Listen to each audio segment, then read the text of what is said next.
जब भी polling booth पर जाते हैं तो आपकी आईडी चेक करने के बाद आपके हाथ पर एक स्पेशल इंक लगाई जाती है। फिर ईवीएम पर वोट के लिए बटन दबाने के बाद एक आवाज़ आती है और साइड में रखी वीवीपैट पर आपको अपने दिए गए वोट का कंफर्मेशन होता है, जिससे वोटर या मतदाता को ये विश्वास हो जाता है कि उनका वोट सही तरीके से दर्ज किया गया है। लेकिन क्या सही में ये पूरा सिस्टम बिना किसी डाउट्स एंड कंप्लेंट्स के चल रहा है?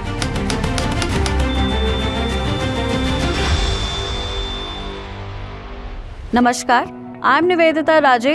Welcome to Drishti Judiciary's new programme, जिसमें हम कवर करेंगे आम मुद्दों से रिलेटेड लीगल पहलू।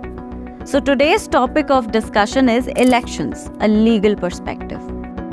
तो आइए चर्चा करते हैं कुछ लैंडमार्क केसेस की। सुप्रीम कोर्ट और इलेक्शंस दोनों ही डेमोक्रेसी के बहुत इंपॉर्टेंट पार्ट्स हैं और इनका आपस में कनेक्शन भी बहुत पुराना है। Behind the spectacle of democracy lies a legal framework that ensures fairness, transparency and inclusivity in the electoral process. जैसे 1977 में Mohinder Singh Gill versus Chief Election Commission, ये केस इलेक्शन हिस्ट्री का एक बहुत इम्पोर्टेंट केस है, जिसमें mob violence, cancellation of elections and poll booth capturing जैसे issues के बारे में डिस्कशन हुआ। लेकिन क्या सही में इलेक्शन से जुड़ी ये प्रॉब्लम्स खत्म हो चुकी हैं?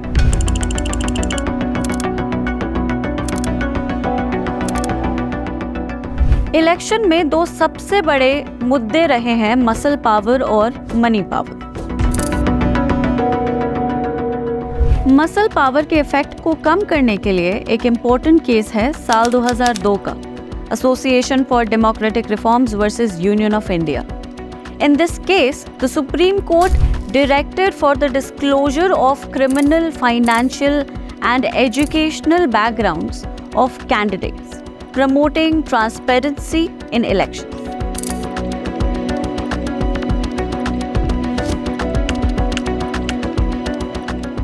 इसी मुद्दे पर फिर से 2013 में ही Lily Thomas versus union of India case में इस पे एक एक्सटेंशन आया।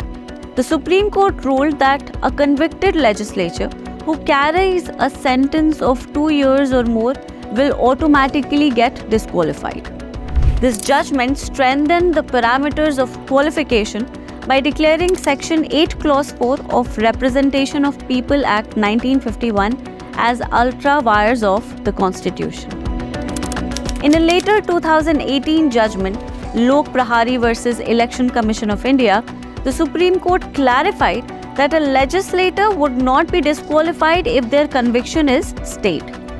हाल ही में इससे रिलेटेड एक पिटिशन पर सुप्रीम कोर्ट ने association for democratic reforms versus election commission of India के मामले में फैसला सुनाया। The court held that there is a stringent system of checks and balances in place with EVMs and VVPATs to prevent any possibility of miscount of votes and allow voters to know that their vote has been counted as recorded.